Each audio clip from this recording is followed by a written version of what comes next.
You're brilliant, Alara. But Tessa? She's just easier. That was the moment something in me shifted. Not broke, not shattered, just slipped out of alignment. I sat there, holding my breath behind a practiced smile, gripping the edge of my chair so tightly my knuckles ached. Across from me, in his meticulously curated office, Martin Hale leaned back, looking pleased with himself, as if he'd just handed me a compliment wrapped in a warning. Let me rewind. My name is Alara Quinn, and I was 42 the day I realized being right isn't always enough. I joined Northbridge Partners at 36, leaving behind a secure but stagnant teaching career. For years, I'd helped students build confidence and systems of thinking, but I wanted to stretch further, to apply those same principles to a world that claimed to value strategy and logic. What I walked into instead was an industry obsessed with optics, smiles over substance, happy hours over hard questions. And yet, I adapted. I worked the long nights, took on broken accounts, ran trainings no one else wanted to touch. When the Midwest Division's metrics plummeted, I volunteered to audit the internal processes. Within 2 years, our retention had stabilized, and we'd recovered over $1.8 million in operational waste. But I never hosted trivia nights. I never brought cupcakes on someone's birthday. I never lingered at the office wine card on Fridays. Tessa did. Tessa, with her Pinterest-ready outfits and her endless stream of quotes taped to her monitor. Work hard, stay humble. Teamwork makes the dream work. Let's circle back. Each one as hollow as the projects she managed. She was nice, approachable, the kind of person who knew how to tilt her head and ask, "How's your weekend?" without ever listening to the answer. And yet, here we were. I'd just sat through a half-hour performance review where Martin spoke in circles about interpersonal synergy and culture alignment. I could see the decision had been made long before I walked in. I wasn't being critiqued. I was being dismissed. "You've got grit," Martin added. "But she's got presence." Presence. That word echoed in my chest like a curse. I wanted to laugh, or maybe scream, but instead, I reached into my bag and pulled out a crisp white envelope. I slid it across his desk with steady hands. "I appreciate your honesty," I said, voice calm but resolute. "This is my resignation, effective 2 weeks from today." He blinked, stunned. "Ilara, wait. We don't have to do this. Let's talk." "I think you've talked enough," I replied, rising from my seat. "You've made it clear what you value here, and now I'm making it clear what I value." I didn't storm out. That's not my style. I walked with measured steps past the same desks I had quietly supported for years. The analysts I'd mentored looked up in confusion, unsure of what had just happened. Tessa glanced at me from across the bullpen, eyes narrowing in cautious curiosity. She had no idea what was coming, because while she had spent the past few years perfecting her likability, I had been building something that didn't need anyone's permission to exist. 3 years earlier, after my second performance proposal was rejected, I started developing a platform, quietly, methodically, and without company resources. I didn't even have a name for it at first. Just the belief that workplace performance could be measured, understood, and elevated through adaptive systems. What began as a hobby turned into a framework, then into code, and eventually into something powerful enough to stand on its own. I worked on it after hours, during weekends, through holiday breaks when the office was quiet and no one would miss me. It became more than a project. It became proof. Proof that I wasn't difficult. I was disciplined. That I wasn't cold. I was clear. That I wasn't too much. I was more than they could handle. By the time Martin chose Tessa, I had already filed the paperwork for my LLC, tested my beta version in a small consultancy, and signed my first paying client. He thought I was walking away with hurt feelings. He had no idea I was walking towards something far bigger. The funny thing about walking away is how quiet it feels. No explosions, no slammed doors, just a shift, a tiny recalibration of gravity where you stop orbiting someone else's approval and start standing in your own center. When I stepped out of Martin's office, the floor was unusually silent. A few heads turned. A few voices dropped. I didn't make a scene. I didn't need to. Tessa, no doubt, was already envisioning where she'd hang her motivational quote poster above my desk. Back at my cubicle, I moved with purpose. I wasn't packing up just yet. I still had 2 weeks. 2 weeks of polite theater. 2 weeks of finishing projects like I always had, with precision and integrity. But behind that calm, I was preparing the kind of exit that would echo far beyond my badge drop. Each night that week, I stayed late. Not to steal, not to sabotage, but to document. Every metric I had improved, every workflow I had built, every system I had designed that had quietly become the backbone of Northbridge's operations. I compiled a private report, not out of spite, but out of clarity. I wasn't just leaving, I was closing a chapter with receipts. There's a strange kind of power that comes with knowing the value of your work when no one else in the room does. It's like holding a secret currency, one no one knows how to measure, until they're bankrupt without it. That week, as Tessa floated around the office like a newly crowned queen, latte in hand, I kept my head down and my focus sharp. On the 4th day, she leaned over the wall of my cubicle with her signature half-smile. "Alara, I hope you're not too disappointed. I know you really wanted that promotion." I looked up and met her eyes briefly, then returned to the spreadsheet I was updating. "No hard feelings at all, Tessa," I said coolly. "You'll shine." She walked away satisfied, but she had no idea what those results she inherited were built on. No clue about the logic, the structure, the hard-earned iterations behind every outcome.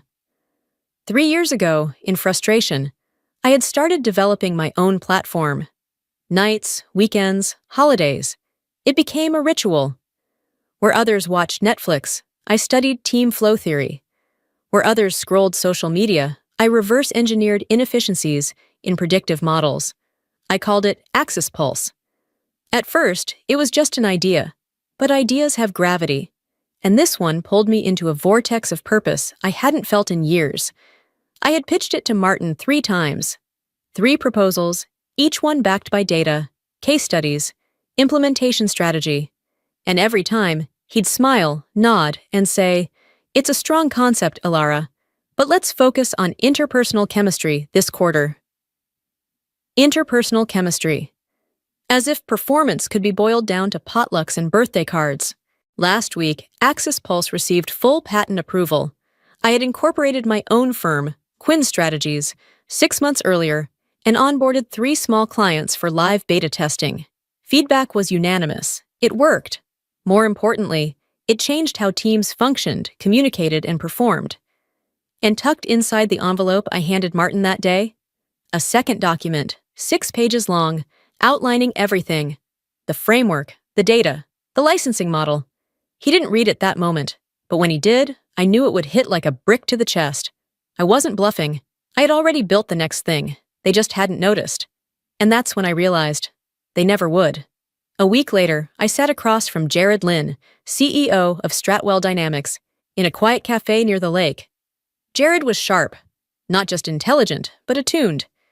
He listened more than he spoke. And when he did speak, he didn't waste words. "I read your resignation packet 3 times, he told me. "You didn't just leave a job. You stepped out of a system that didn't deserve you." He was right. "I'm not offering a title," he continued. "I'm offering partnership, real equity. You'll head systems innovation, lead your own team, and Axis Pulse will be integrated firm-wide. We've been waiting for someone like you." I studied him, cautious, but everything in my gut said, this is the place. Not because it was shiny or prestigious, but because it was aligned with how I worked, how I thought, and what I knew I could build. He slid a contract across the table. I signed it with the same pen I used to write my resignation letter. In one gesture, I ended a chapter of erasure and opened one of full authorship. It started with a buzz on my phone 3 months later during a strategy workshop at Stratwell HQ. Check the news, read the message from Tariq, a former colleague from Northbridge, and one of the last remaining sharp minds still there. Something big just dropped. I stepped out of the glass-walled conference room, still holding my notes, and pulled up the Chicago Business Ledger. The headline hit me like a gust of cold wind. Northbridge Partners loses 30% of clients following Q2 systems breakdown. I blinked once, twice, then slowly began reading the article.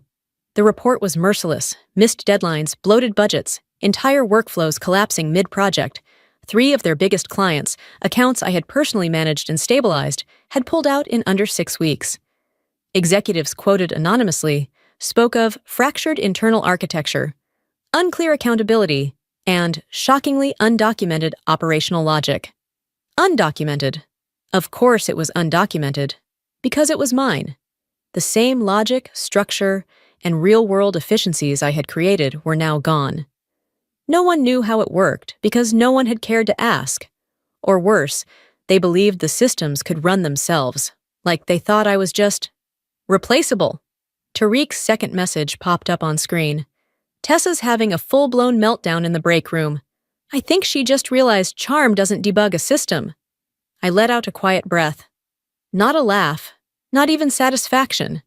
Just quiet confirmation that what I had carried alone for so long wasn't just real. It had held the whole damn company together. At Stratwell, things couldn't have been more different.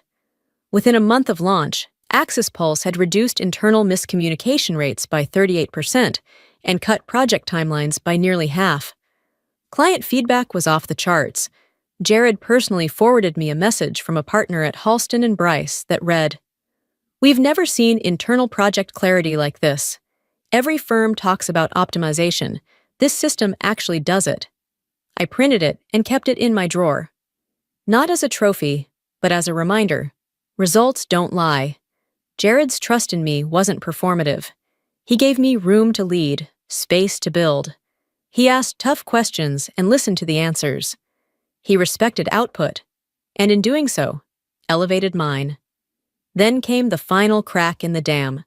On a crisp Thursday morning, as golden light washed over my office and a new product roadmap glowed on my whiteboard, Jared appeared holding a folded newspaper. "Have you seen this?" he asked.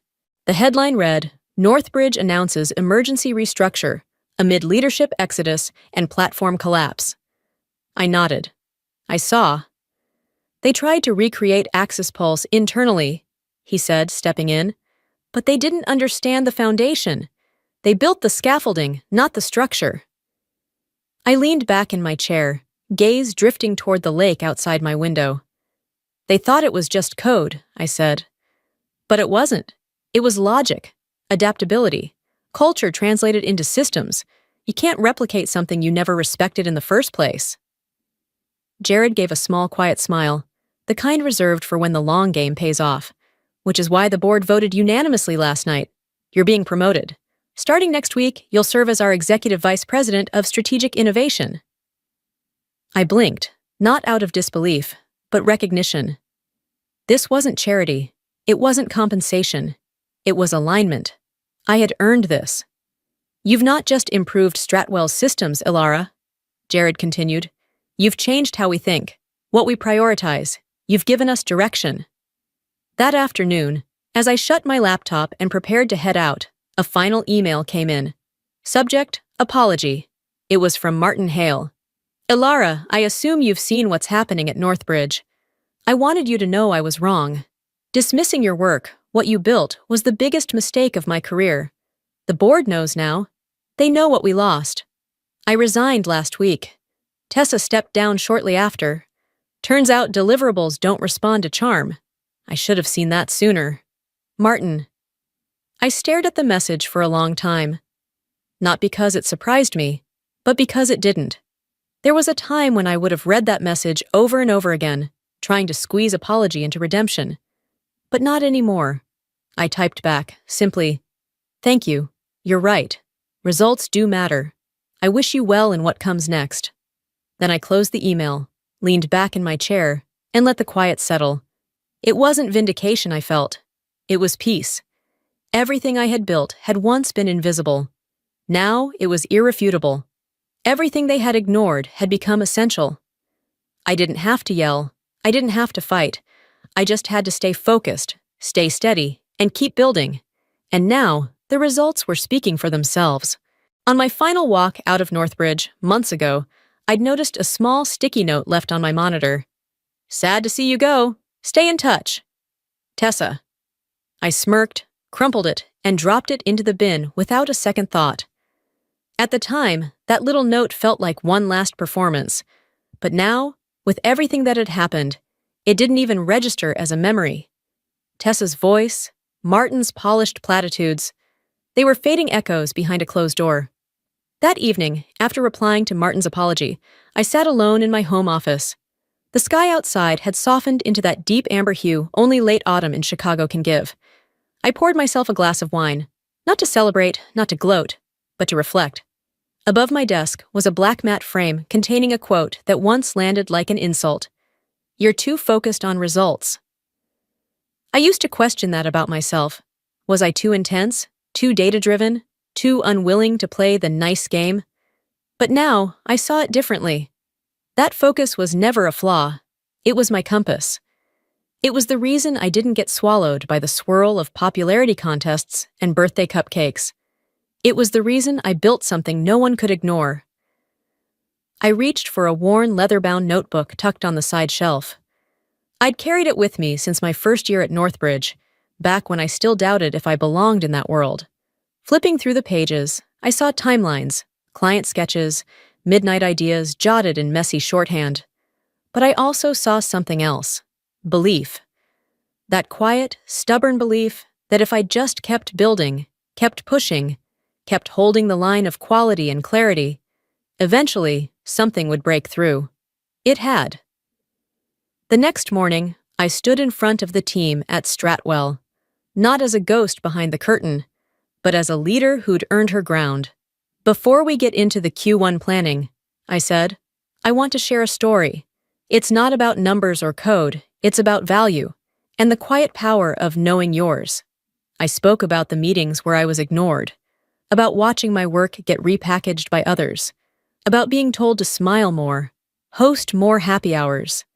"You're not a culture fit," one partner once told me after I questioned a redundant initiative.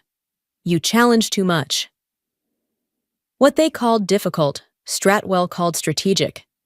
The room was still as I spoke, not because they were stunned, but because they understood. I saw the recognition in their faces, the interns, the senior analysts, even the engineers who rarely made eye contact. They all had stories like mine. After the meeting, a young developer named Maya stopped me in the hallway. "I just wanted to say," she said, eyes a little glossy, "I thought I was the only one who felt that way, like I had to choose between being competent and being liked." "You're not alone," I told her. "You never were." Later that day, as I reviewed new global licensing proposals, another message lit up my screen. This time from Tariq. "Northbridge's board is asking about you. They're wondering if you'd consider coming back as CEO." Aussie CEO. The same board that once dismissed every proposal I submitted, now staring into the crater left behind. I stared at the message for a long moment, and then I typed back, "Appreciate it, Tariq, but I'm exactly where I need to be." Because here's the truth. Real success isn't about looping back to prove anyone wrong. It's about finally living in a space where you don't need to explain why you matter. It's about building with your hands, trusting your gut, and refusing to shrink for someone else's comfort. That night, I took a different route home and passed by the Northbridge building. Their once pristine logo now looked weathered, partially shadowed by scaffolding. A small for lease sign blinked weakly in the corner window. I didn't feel triumphant. I felt grateful. Grateful they didn't see me. Grateful they underestimated me. Grateful because their dismissal set me free. Some of the greatest gifts come wrapped as rejection. Some of the most meaningful successes begin the moment you're told you're not enough, and you decide they're wrong. Back in my townhome, I lit a candle on my desk, something I used to do in those early nights of coding Axis Pulse. My dog, Juniper, curled up at my feet like she always had during the quiet stretches. I opened my inbox again. This time, dozens of messages from companies, former clients, and even women I'd never met, all saying the same thing. "Thank you. Your story reminded me not to give up." I smiled, not because I'd arrived, but because I'd become the person I needed all those years ago. And maybe, just maybe, someone out there listening to this right now feels like they're being overlooked, dismissed, or told they're too much. To them, I say, "You're not too much. You're just more than they know how to handle. Keep going."